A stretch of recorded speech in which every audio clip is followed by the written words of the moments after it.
you please introduce yourself in a couple of words? Who are you? Well, my name is Rutger, and for some people that's difficult to pronounce. So in other countries I go either by the name Rudy, Roger, John, but there are some variations. I'm born in the Netherlands. I'm 34 years old, and I was raised as a Christian my whole life. I had very strong and powerful encounters with the Lord at the age of, I would say, 7 to 8. And I had very faithful grandmothers, lovely family, as in lovely, that they were always trying to help me, but it wasn't always that lovely, honestly. It was a difficult youth I had, but Jesus' love was always there, and He led me through a lot of stuff. So I was able as a teenager to go to high school, and it took me a little bit longer than most people did. But I was able to, after that time, to study abroad. I studied in the UK for a few years business. I've always been loving entrepreneurship, at the same time combining that with faith. And I eventually studied also in Australia. I studied theology.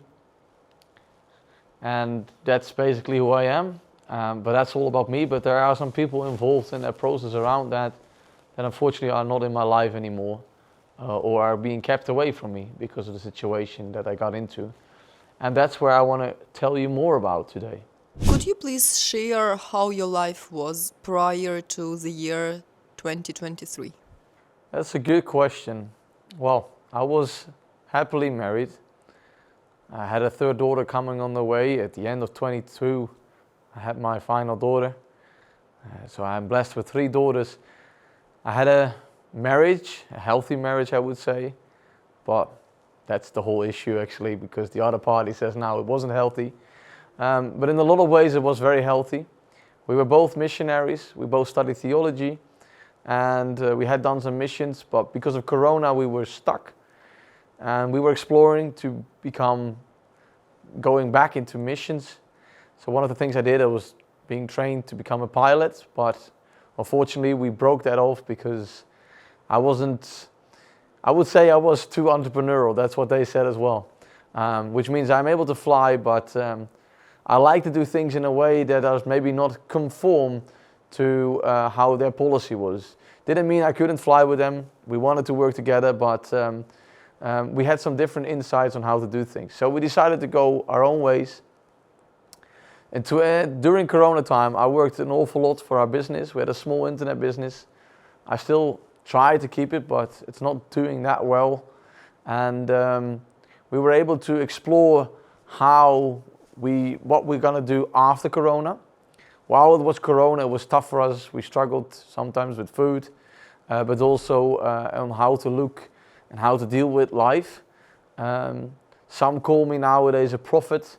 Some say I have a specific ministry, and I believe in that way. I was exploring it already at that time, and nowadays I see that I had a different way of looking as how my ex-partner had, and unfortunately that led to some discussions and arguments. And in that case, yeah, some things happened in 23, which we will address later. But yeah, I had a home. We had family, friends. We met them regularly. What else can I say? I think it would be like any normal other family, besides the fact that we did homeschooling. We really wanted to do homeschooling partly because of the missions, but also because of the fact that I think homeschooling is something very good. Sorry, don't want to offend anybody, but I think homeschooling till the age of 12 is a perfect way of establishing good foundation in a child. I think from the age of 12 it's totally fine to bring them to school, but that's also how I believe, and I believe biblically that's, well, I think you can explain it also in a way how the Bible looks at that. So yeah, I would say that's mostly what I could say about the situation before April 2023. So what actually happened in 2023? Because you keep mentioning this year. Good question. Yes. What happened in April 2023? I think it was the most horrible day ever in my life. I don't even know where to start, to be honest.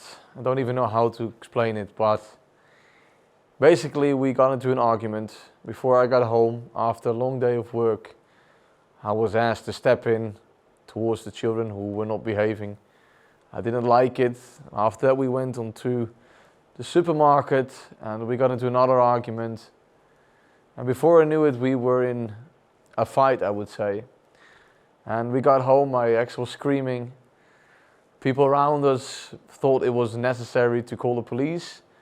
Unfortunately, my ex also involved and called the police. Now, some would say there's probably a good reason for it. Well, I question that because there was just a lot of shouting. And yes, we made mistakes. And yes, there are more details to the story, but I don't have the time to explain it all. But we were actually sitting on the table talking through when the police arrived. So we were not even aware of that. But I didn't know that my ex was asking at the back to just call police. She was apparently afraid, I heard later, that more would happen. And of course, that didn't. So we honestly tell the police that we got into an argument and that I got really pissed off, I would say. And she was extremely rude in her words and accusing me of things that I didn't do. And so both they told their stories. As soon as we did that, they decided that it was maybe better if I sleep a day out of the home. And I was shocked because I was like, why? You know, we're making it up and what's going on? And so I asked my ex, and I will never forget this moment. I was standing in the hallway between, we had 2 rooms, separation between, and I was standing there and she was standing in the middle of the hallway and I said, do you want this? And she just put up her shoulders and she had a tear rolling down and as if she didn't know. So I gave her a kiss. I think it was either on the forehead or on the side, and it was my last, I would say, proper kiss. Because as soon as I left the house, this bad story that already started, this ugly movie, just exploded. Within 24 hours, I spent the night in jail because there was no room else. I was told that I wasn't allowed to go home. They wanted to explore things because they said, maybe you're abusing your children, you're doing stuff. And everything was straight away taken out of context. And I was like, what's going on? I was blessed to have some people in church that had a little home, so I was able to go there. And eventually I stayed there for 3 months. But I was prohibited to come close to my ex and my children. And it was weird because we had to talk it through. We had to, clean up, I would say our arguments and the debate that we had. And that never happened. Until this day, I have no idea why she made those decisions, why she let the government overrule herself. It was extremely painful. So, after that day, I come back to this place where I'm allowed to live for eventually 3 months, and within weeks, everything started to become weird. Everything was taken out of context. So, of course, my ex told that, I have spanked my children occasionally, that I said, you need to sit in the corner. And she did the same. She even asked me to punish the children. Let's bring it to context, because I know when I use these words, they can come across as very strong. So some things I really smack the children, and others will see it as a simple tapping. Well, let me say it. What I see as spanking means just like, giving it a tap, giving it a bit of a hint, I would say. But not like this, nor would I say with fists or anything.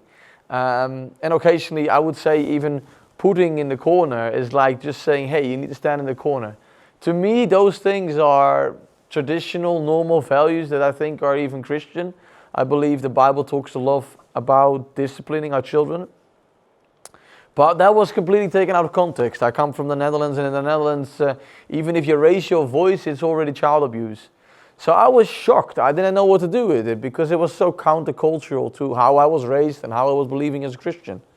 So within a few days and a few weeks, everything was taken out of context. They even told my ex at some point, if you let him come close to your children, we will drag your children out of the home. They called me that I was, how do you call it again? I was an emotional terrorist, something like that. I don't know the English word for it, but it was insane. And I had my lawyer even making them apologize in front of me. And those people were from the government. And it was like a roller coaster of weeks of just, I don't know what it was. For me, it felt like I was being framed. I was put in the position of a criminal that I wasn't. I wasn't allowed to see my kids, and everything was so confusing. And my ex was making decisions. She unfortunately told me that she didn't read the Bible. She stopped praying. And yeah, I would say those were the first 10 days, 2 weeks after that moment that I was left at home. I know there was no, blood or killing or murdering or, it was a couple having an argument, a couple having a fight. That makes it so strange for me. Till the day today, I don't get it. I've sent her within the first week a letter of 10 pages, saying in every small detail that I was sorry. But she decided at the back for 7.5 years, I would say she was able to reproduce things in her head and put it down and make it look very ugly. And she made me into a man that was a monster. And later I will tell a bit more about that, what I believe, I would even say spiritually happened.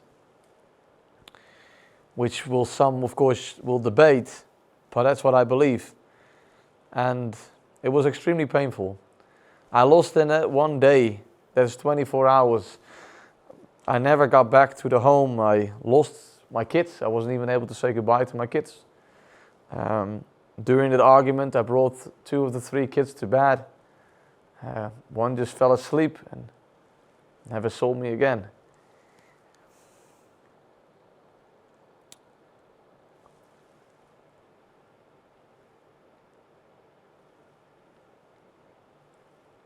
So I lost my 3 kids, I lost my wife, I lost my house. My business was straight away at stake. Because later on the effect of the divorce had a result into the business. My family wasn't really supportive, and I was like on my own. That was very hard. So you're talking more about what happened in 2 first weeks after that stuff happened. But can you give us more context and more details on what actually happened after these 2 first weeks and before the actual divorce? Yeah, that's a very good question. So much happened in those first 3 months, I would say. So from beginning of April, till indeed my ex-partner telling me that she wanted to divorce me, which was end of June. Mainly what happened in the first week, 2 weeks, I already felt that it was gone, I would say. It was over. Something in my spirit felt that something happened that was out of my control, I would even say. It's hard to describe. So I straight away started praying, asking for prayers, fasting, and trying to manage it. But I was still believing.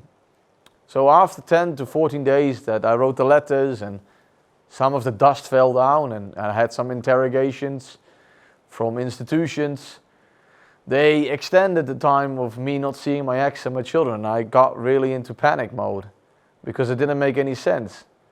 They were just doing something or I couldn't see it and I didn't know what I was feeling was right, if I was picking up right. It didn't make any sense. For me, everything was blurry. I wasn't allowed even to contact her. Everything was blocked. It was like as if almost I was going crazy, I would even say. But of course I wasn't, but it drives you crazy if you can't be the one with the ones that you love. So, after about 2.5 weeks, I was allowed to talk to her in a setting with government institutions there, with mostly women. And so yeah, I came up to her. She was trembling and I was so happy to see her. And that was the first time I was like, this is weird. What's going on? And she wasn't the same woman. I was like, what's happening with you? And Yeah, I kissed her, but it didn't feel like proper kiss, and it was also the last time I tried to kiss her because she didn't want to kiss after that anymore. It was weird. It was like if she was brainwashed. And later I started to do some research on that, but I'll talk more about it later. But it looked like a different person. And I was so shocked because all the values and things we believe in as Christians, but also how to do things, it seemed like it was wiped out. And that wasn't that clear yet after 2 weeks. But I would say 3 weeks later we had another meeting, and it took so long, and I wasn't able to see my kids. I only saw my kids, I think, after 6 weeks, like for 1 hour, and supervised and all. It was horrible. It was like as I was treated like a pedophile or like a mass murderer who murdered children. It was insane. I have no word for it. The whole first 6 weeks broke up so much. And for me, it looks like the government just used it. Shadow governments used it to pull something completely out of context and just throw with it. So the second time I met her was with friends, and yeah, this was awfully painful. I was trying to fix it and to talk about it, but she was pale, white. It was like if the person that she was gone. And she didn't even want to talk about sex. It was weird. The reason why I point out sex is because maybe there was another partner, maybe, you had a horrible marriage life, but we had 3 or 4 times a week, we had intimacy easily, and it was pleasant for both. It wasn't forced or anything. So it made no sense. Some say now she maybe had the partner she already has now for longer, but in that time I couldn't pick that up. I did pick up that something was wrong, and it felt like she wasn't the woman I married, nor the one that she was. So yeah, it was a lot of chaos in those 6 to 8 weeks after that incident, and it led up to a divorce, unfortunately. And I did everything I could. I fasted, I prayed, I wanted to talk with her outside of government. I wanted to see my kids, but I had to listen to all of them. It became very impossible. It was driving me crazy, I would almost say. Tell us about the actual breakup. The actual breakup. So because everything was put on paper and the institutions were involved, healthcare, youth healthcare, kids support, they twisted things. So everything was twisted. There was, of course, when you have an argument with somebody, you talk, as the Bible says. You talk it out. You sit together. That never happened. We only had 2 times, like an hour in private, I would say, with friends. Maybe there was only 1 time, actually. I think it was the other times was actually with the governments there, and there was not really discussing anything. It wasn't really even talking about the actual event. So nothing was clear. And everything was twisted. And I was actually fighting constantly about the fact that I was feeling I was losing them. And I had no idea what to do. So if I would say yes, of course I, have said to my kid at some point, go and stand in the corner, it would be straight away taken out of context and said, yeah, you abused your children. And in the beginning you're naive, you just say some things and you find out, wait a minute, what's going on? And till this day there's no been actual proof. The proof that I have is my word, being honest about that in the 7 years, in the 5-6 years that I have children, I made some mistakes.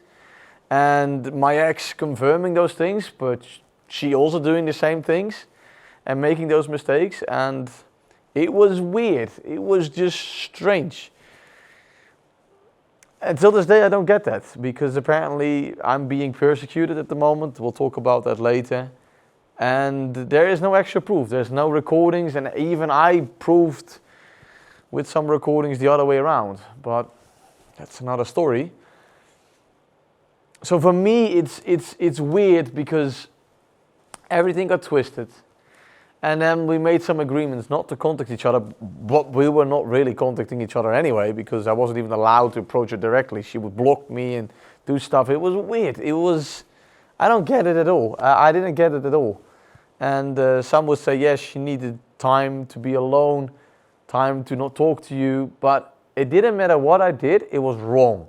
They would find the fault in me, making sure it will break more. And I think spiritually the tension on her must have been insane. So yeah, I partly forgive her for that as well. Because I don't think she was able to cope in certain ways. So we make an agreement not to WhatsApp, but in those weeks I believe I was being shown some revelations about the topics that we discussed about. So at some point I sent her a WhatsApp message, something about a preach, talking also about deliverance. So I sent that video, and for her that was the reason to break up a marriage of 7.5 years. For me, that wasn't of course the breakup, because I would say now that's because they were just trying to find a reason to break it up. So yeah, we get to the breakup. She invited me to come along. There was a few friends over there. And as soon as we get to talk, she tells me the sentence I will never understand and I will always have questions about. She says, I love you, but I want to divorce you. For me, those two words cannot match in one sentence. I always preached that. I said, even if there is sexual immorality in a marriage, if one asks for forgiveness, then you should be willing as a partner to offer that forgiveness. Of course, it's not an easy process, and I'm not judging anybody who's watching this, and please don't feel offended if you did force or divorce somebody who was in the wrong place. But try as much as you can to keep what the Bible says, the unity of peace, and to keep the marriage bed undefiled. So because there was no sexual immorality, at least so far I know, some debate that now, and because we had 3 kids, and we didn't talk out the fight at all, it was very unholy what happened. So she tells me that, and I go crying and begging on my knees for half an hour to, find a solution. And I even asked, come up with scriptures, come up with the Bible, and she couldn't. There was no explanation of how she was able to explain what was happening. So for me, she was either under pressure or not completely herself. So yeah, that was the breakup, and I was devastated. Didn't know what to do. My whole life was gone, and what do you do? What do you do if the one that you love, and you've been to Bible school together, you've been doing missions together, and just decides to just give it up like that? And yeah. So while you were going through all this, I believe other Christians supported you, right? Well, that's, I would say, a difficult question. I've seen angels and I've seen demons, I would say. Not all of them were actually angels or demons, but you get what I mean. My ex really listened to the world. She decided to take advice from worldly institutions rather than looking at the Bible. And also from a lot of Christians. Some of the Christians that said that they want to help us were actually fighting against my marriage. Some that we didn't even know, who came quite early in our lives, were trying to be friends, but I actually believe were part of the reason why we divorced. They were not openly talking. Everything was kept hidden. Everything was done in secret. It was awful, absolutely awful. As soon as the divorce was kind of official, but not on paper signed yet, I didn't know what to do. And I decided, I was already exploring other churches, but in that period I found out that who a true Christian is and who isn't. 1 John 3 became very important for me. It says in 1 John 3, it says, if you see a brother or sister suffering and you have possessions, well, the rest you can fill in. I see, especially in the West, that if something happens to you, they will say it's your fault. But I meet Christians who are actually persecuted or forced into situations they never wanted, they never chose for even. So I met Christians who never knew me, and one of them I would like to mention especially is a woman who extremely helped me. And I was allowed to spend like 4 or 5 months at her place, sleeping on the couch, but I was allowed to just take the food and everything. And it's amazing how some Christians stepped up and who didn't know me and put their own interests aside. And of course, we all want to get something out of it. Even as Christians, we want to make friends, we want to help each other, but that's okay, I think, to a healthy extent. But the other side I've also seen.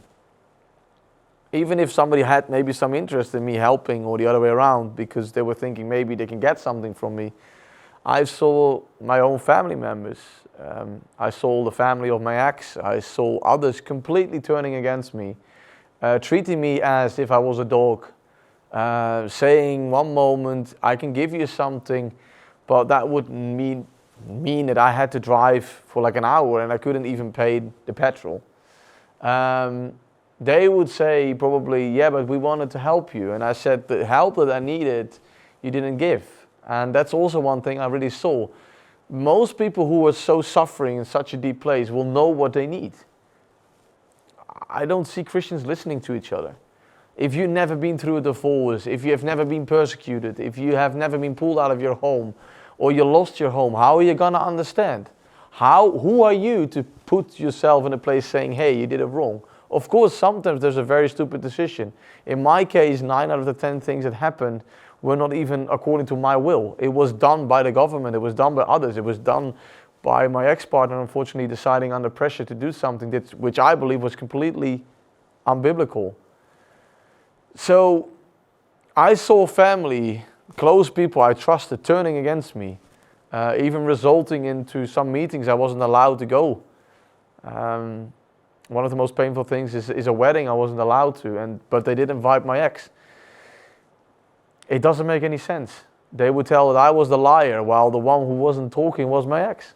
Everything got twisted, everything got turned upside down. And it didn't matter how much I spoke the truth. It didn't matter if I showed the files, even if I showed proof of who I was as a father. It didn't matter anything. They would rip it apart and just say, but this is what they say, so it must be true. So, yeah, I learned it the hard way. If you're a Christian, it doesn't say anything. Show me by your actions. Show me by who you are. That's what I believe as a Christian. And trust me, I learned the Bible a lot, and I have a lot of people around me who have a lot of Bible knowledge as well. But when it comes to it, where are the Samaritans? You know, why is it the Samaritan that has to fix it? I had non-believers stepping up for me. People hardly knew me. I have an amazing man I met. I also want to highlight him. I would say 2 men I actually met. They're a bit of weirdos, I would say, and they will probably watch this and will say like, okay, we know who you're talking about. But even if they are not in the place that I am, or the other way around, or we disagree, they offered me great help, especially through the form of, I would say, some financial support at some point. So, yeah, I met people who were believers and non-believers who were doing more the will of God, while most of the Christians around me, family members, but also the church, were absolutely rejecting it. They would say the most weirdest things, but I'll talk about that a bit later, I think, because otherwise it gets too much for now. To add to that, besides the Christians who helped me or didn't help me, I was still in the process of finalizing this divorce, and I bought myself a holiday home, which I actually didn't want, but I needed a place to stay. And while I was going through that, my ex was planning with her family, I think, and her lawyers to even destroy me even harder. So financially, they completely made horrible deals. She was still in the business. I had to pay for her while she was not doing any work. They offered a plan that looked very nice, and I was still in love with her and I was confused. So I was like, yeah, of course I can bless you with that, because for me material doesn't mean anything.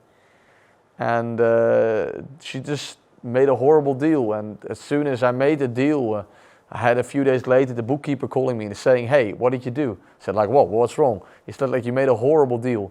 I said, tax-wise, you know, business-wise, this is wrong. And it was painful because I was told you have to put a lawyer against another lawyer, and I wanted to just talk with her. So I had to get an expensive lawyer. I wasn't allowed to, because on paper I was making enough money to get help with that, financial support. It was weird. It was absolutely weird. As if they were trying to control me, I would almost say, and trying to control her. We had 2 cars. All of the cars went to her. It didn't matter what I did. I was forced and I was squeezed in, but I couldn't talk to her directly. Everything went through the lawyers. She decided to go also to the police.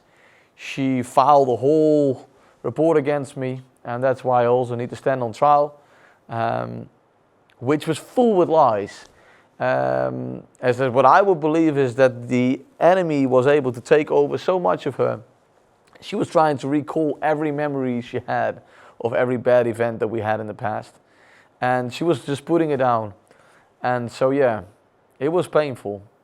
So I felt extremely rejected by Christians, but mostly still by Christians that were surrounding me, who were standing up for her rather than for me. So can you tell us what happened to the kids? Good question.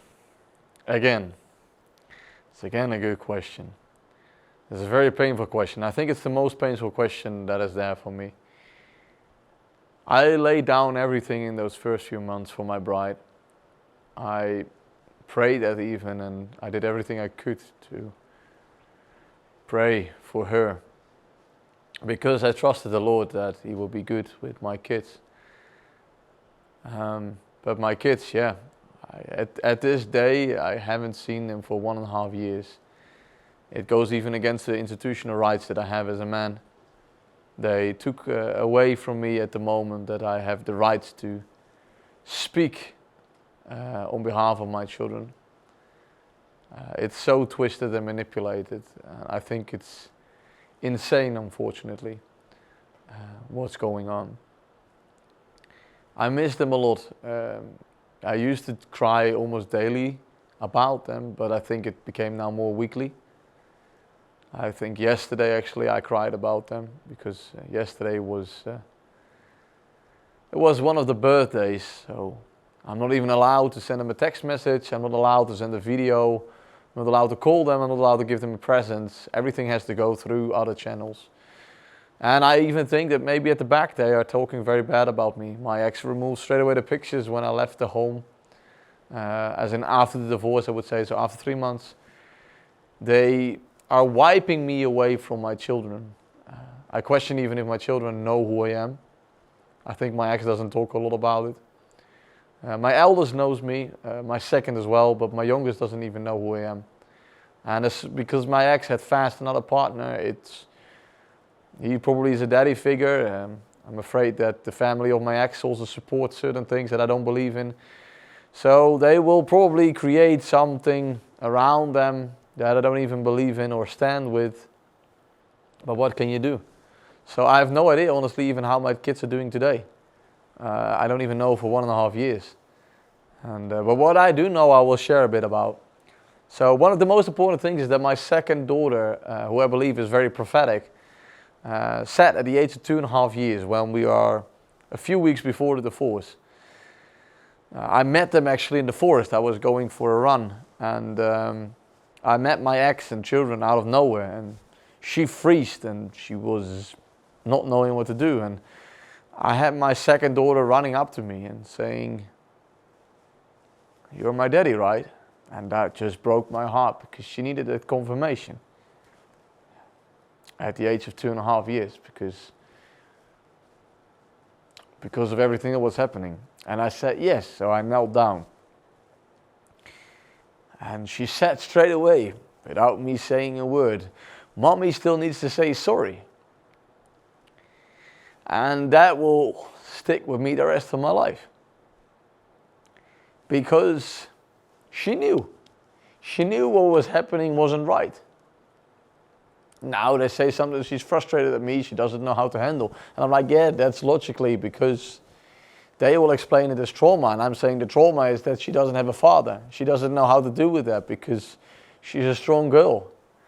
And in the beginning, they also said it's very alarming for us that we hear a girl saying that because she takes responsibility. I'm like, no, there's nothing to do with responsibility. My kids, all of them moved into prophetic already. My eldest was 1.5 years old and she sent away a demon. We saw a demon coming in, a shadow, and it was very powerful. And she just spoke it out. And she only said, da, da, da, da, da, da, da, pointing down with her finger to the ground. The shadow went down and zip, it went away. And me and my ex were looking at each other like, wow, did we really see that? And now she struggles reading. She was raised in 2 languages, English and Dutch, and she struggles reading what I hear. And she's doing a bit better, but she's now 7 years old, but she was doing 2 languages at the age of 3. For me, I see that the impact of the system, the schooling, but also about the fact that my ex just went bombarding and moving into this system and not talking actually did a lot to them. My youngest ended up in hospital after she was like a year. I wasn't even allowed to see her. She, what I understand, almost died. She was dehydrated for weeks, for days apparently. Not weeks, sorry, it was days. And I was like, how is that possible? You breastfeed her. But I don't know, maybe they kept her away in a place and maybe they took my ex for a week away and brainwashed her further. I have no idea what they did. I wasn't allowed to come. If I would come over, they would probably put me to jail because that's what they did. So it was insane. My ex even approved of that. She wanted that. And to this day, I cannot understand. Even if I'm the worst enemy of my ex, how is it possible that you do this as a Christian? How is it possible that you keep it away? And maybe some of you are even asking yourself now, he must have been really doing bad things. And honestly, I still don't know to this day. I know also this interview will raise questions. Some people will want to interview me and I'm willing to talk. Everything is going to come public in the future probably anyway. But for me, it's just a clear sign how drifted off things are and how easily we as Christians give up a place of authority and where the government will tell us what we need to do instead of us deciding. It doesn't mean we should go against the government, but we as Christians should be holding on to the values that God has given us.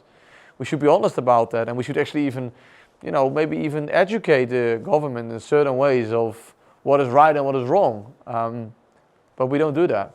We just follow it.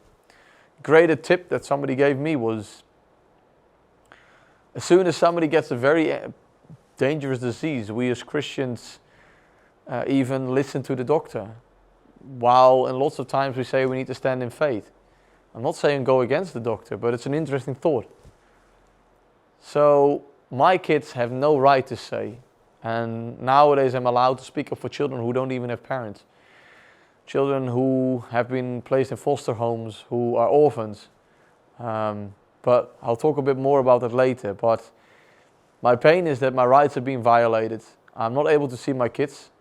The last time I saw my eldest was in a supervised meeting. I was even allowed to walk with her outside, hand in hand. It was all totally fine. But we did a phone call in August 2024, I think it was.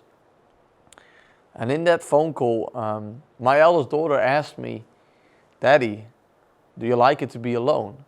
And I knew why she was asking that question, because mother already moved on with another partner, very soon even. Some even say she probably did that on purpose, trying to get me away. But I don't know, I can't ask because she doesn't want to talk. I have no idea, I have lots of questions anyway. So she asked me that question and I literally said, no, I don't like to be alone and I don't even think it's normal that mommy already has another partner. And so the supervisor stepped in and said, hey, you can't say that. And my ex was going crazy. And she was like, who are you to say that? And I said, I want to speak the truth. And the truth is not appreciated anymore because the truth sets free.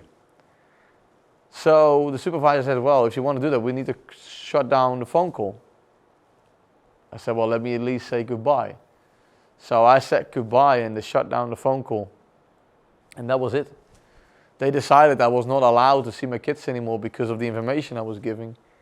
So I'm not even able to teach my children godly values. It doesn't make sense.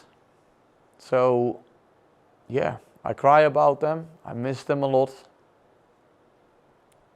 And one day I hope I can speak the truth. But I know even the people who maybe watch this or people who are against me will try to do everything they can maybe to keep me away from my kids. But those kids need to know the truth, and everything that happened is a lie. So, yeah. But deep in my heart, I know one day we'll talk. And they'll know. Oh, wow, it's painful. So you haven't seen your kids for 1.5 years. How do you feel about that? Do you think the government should have done anything in a different way? Good question. Again, yeah, it is extremely painful, and I have seen tragedies after tragedies. As a kid, I went through a lot of, I would say systems. I call them always systems, so let me elaborate a little bit on that. But everything is a system. There's a process, a system, a pattern.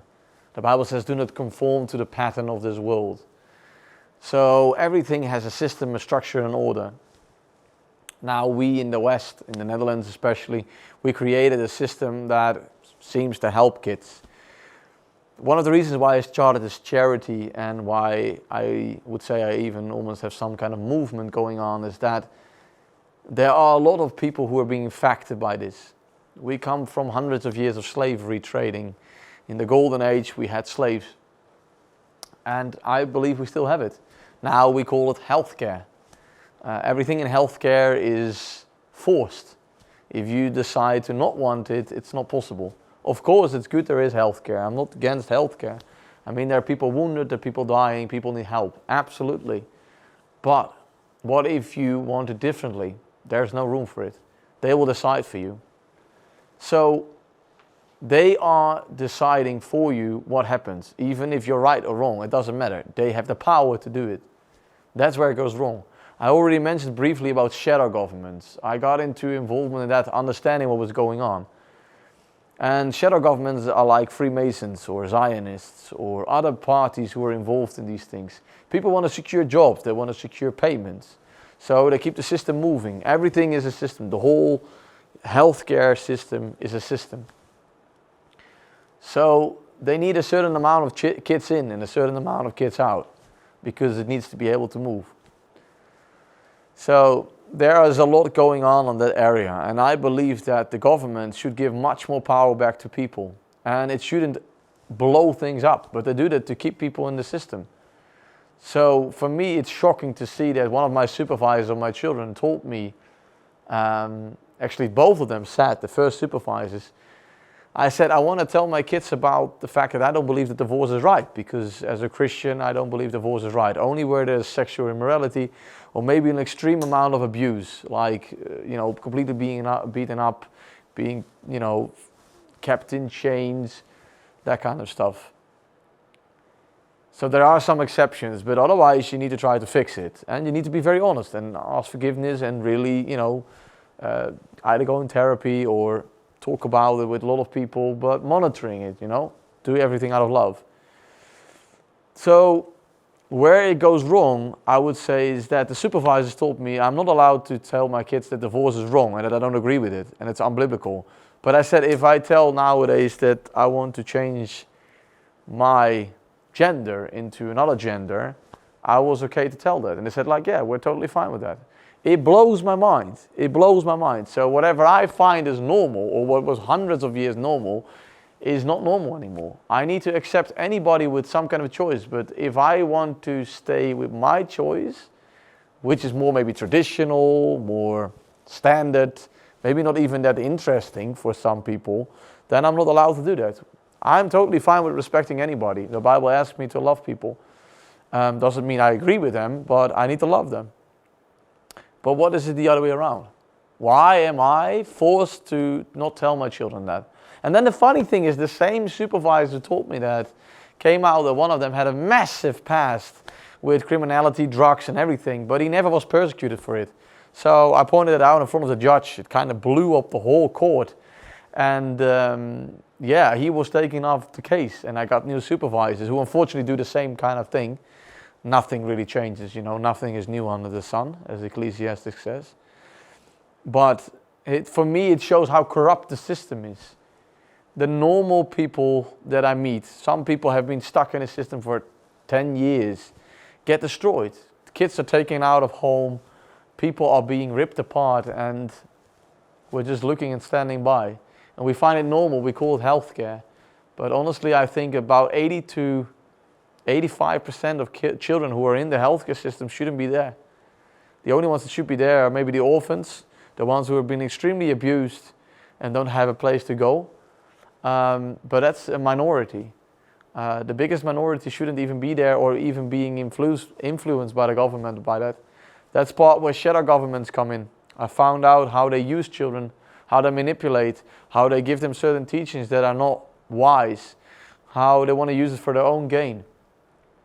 And then I met people who were involved with satanic ritual abuse, sorry to use the term. And maybe for some of you, you're really going like, whoa, whoa, whoa, what is all this? But because of my charity that came out of this, and because I saw the system is not working, I met people who were in the system and they had supervisors over the children. But I could see that the children were having physical bruises when they were not being with one parent or with the other, and the supervisors were just allowing it. So weird stories come out. I've seen pictures, I've seen stuff, and I'm like, oi, oi, oi. So the corruption is also in the West. We think there is no corruption, but people are they've been using the system, the foster homes, the shelters, the psychological hospitals for children, for things that they do that are not good. So I think we should break it open. We should talk more. We should work more with communities rather than the system that just offers jobs. And of course they need jobs, but then let them at least coach. So they should have brought along coaches with our family, tried as soon as possible to reunite me with my children. But instead of that, they don't do that. They say it's trauma, and I said there is no trauma. I even proved it on video. And even within the system, people said, no, there is no trauma with these children, or it's very small. The bigger trauma is me being completely gone out of their lives straight away, being ripping apart, and that keeping there as well in that position is awful. So yeah, the government should maybe be less involved in things and should actually either stand next to the person rather than standing in front of them. And it doesn't matter how much somebody has done to their children, besides, I would say, pedophilia and heavy abuse, mental and physical abuse, but especially physical, because mental abuse is maybe difficult to prove. You should reunite children with their parents as soon as possible, but monitor it. I was saying constantly, put a camera there because there's nothing. And after a year, in 2024, they did it. We had supposed to do 5 sessions of camera with my children, with the camera. They only did 1. And they found that there was nothing. Because I said, yeah, there is nothing. The kids are not afraid of me. But my ex was saying when they're home, they do crazy. And I said, like, that's because you opened up your home for something that's not good. But that's what they do. They will twist it then and say, no, no, it's trauma. And I'm like, no, it's not trauma.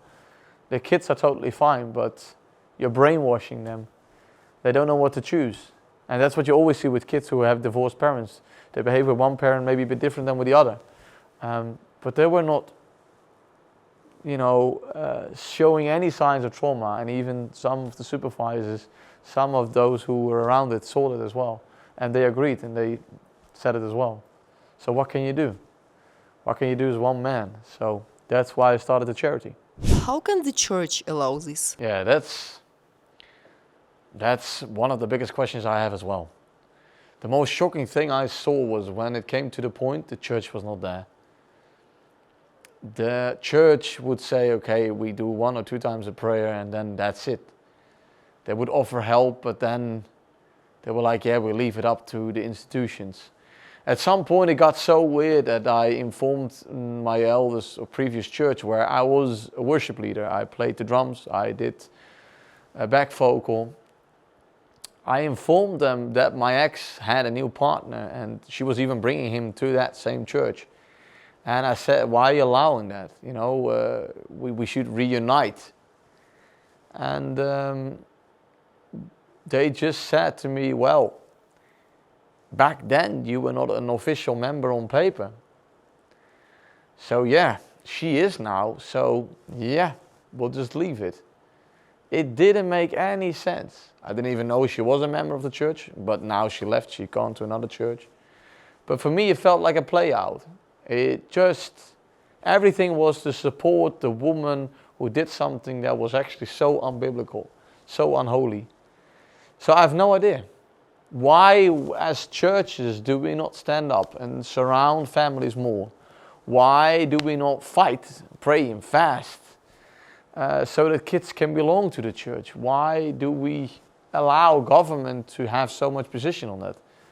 Even in certain shadow governments, they don't even agree with that. They think that state and church should be separated. I'm a big fan of that, I would say. I believe that the original design of Acts 2 and 4 shows that we should be a community reaching out to the world. And instead what we do, we either become, sorry for the Amish, but I would say Amish, and we become like a sect and we pull back. Or what most people do is we just do our lives and we intervene too much. I would say we should do both. We should withdraw and have our own communities. And at the same time, we should be willing to step out and join in their systems and in their thinking, but to make a change. I always call it angels in the system. And unfortunately, it's more the enemy doing that than we as Christians are doing that. So I have no idea why the church is allowing this. I have had amazing responses from some pastors who fully supported me and who welcomed me and who fast and pray for me and who stand by in my deepest moments of pain. And I have big churches who just even sent me out of the doors because of me just telling that I was divorced and that wasn't my will and I don't believe it was godly. So the church has a vision and doesn't listen sometimes very clearly, and I think we judge too much on the story rather on the heart. And so how do we learn to look at the heart? I think that's the question the church needs to ask themselves. So you were saying that some Christians see you as a prophet, right? And I can imagine you have some revelations how our future is gonna look like. Can you tell us a little bit more? How do you see the future? Oh, thank you for bringing it up. Yes, some indeed see that in me. And I do agree. The future of the church is alarming.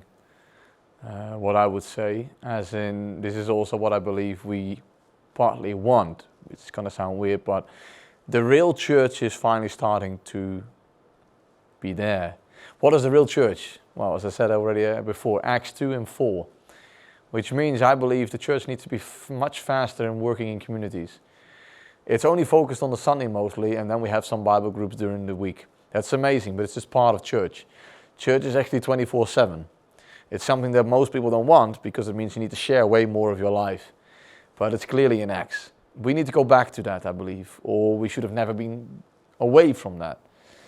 However, I don't think a lot of people want. So what I'm believing that in the coming years in the West, but I don't think not just in the Netherlands, we already see it happening a little bit in America as well, with Charlie Kirk, unfortunately, what happened, is that I do believe that the church will have to face persecution. What happened to me, that then one day I get questions on me raising my children, everything gets twisted and debated, things are being stolen or taken away. I think that happens to more Christians. It already happens. I got some alarming insights a few days ago about other Christians, even in the Netherlands, who are being pressured and who are struggling. And big ministries are moving greatly at the moment. And there is great revival going on in the Netherlands, but I'm afraid it's still in the old wine. New wine will teach us to really become communities, and we need to have it ourselves.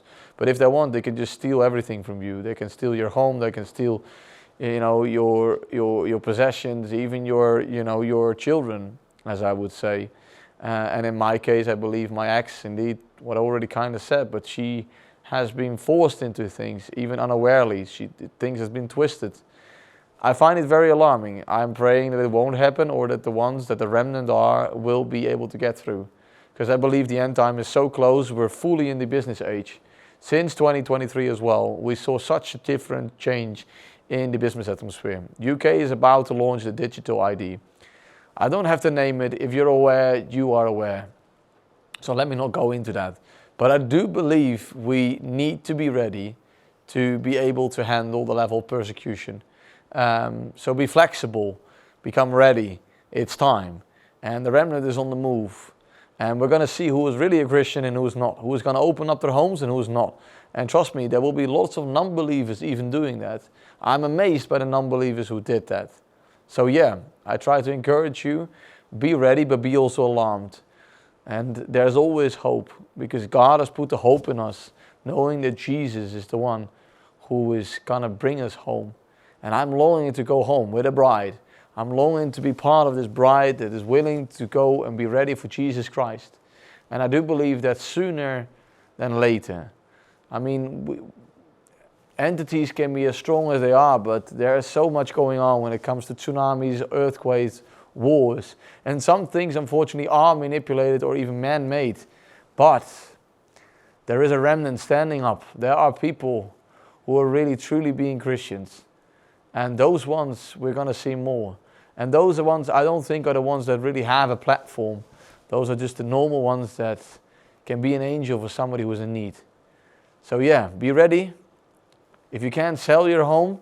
If you can't, make sure you pay off your loan. Be ready, pray, fast, stand strong, because when the time comes, you need it. Be a safe house, open up your homes, and be ready. Okay, thank you for this vision. It's actually radically direct, but it's also encouraging. Can I ask you how you personally are doing at the moment? I am doing, I would say, better, but it's complicated. Some say I'm being depressed, some say I don't know. It differs day by day. I have good days and I have bad days.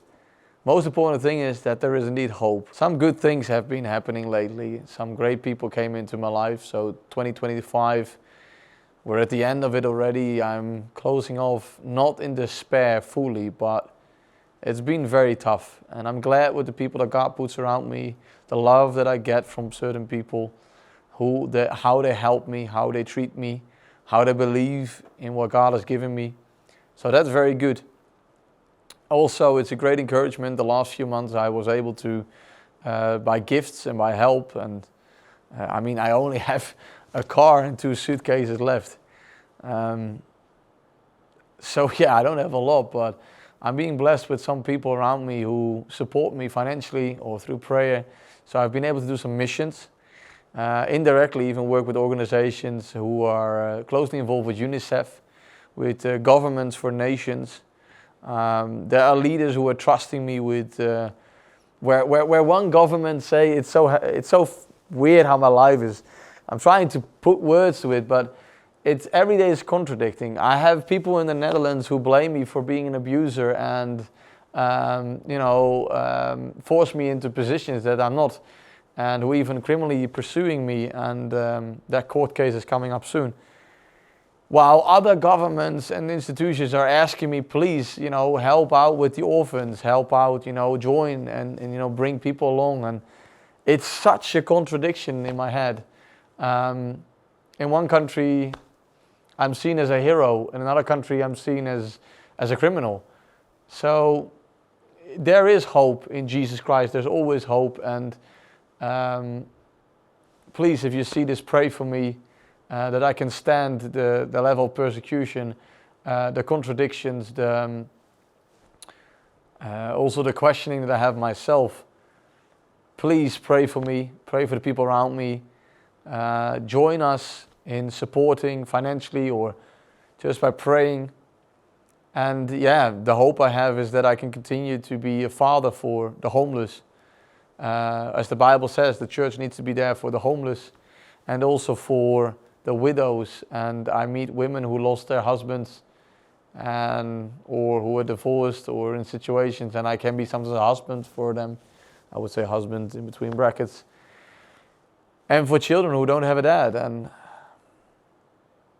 it's extremely painful. It tears me apart because I can receive joy and lots of hugs, and sometimes I am allowed to babysit some children, and it's amazing, you know, but I get hugs from little girls who are the age of my girls, and yeah, it breaks my heart every time.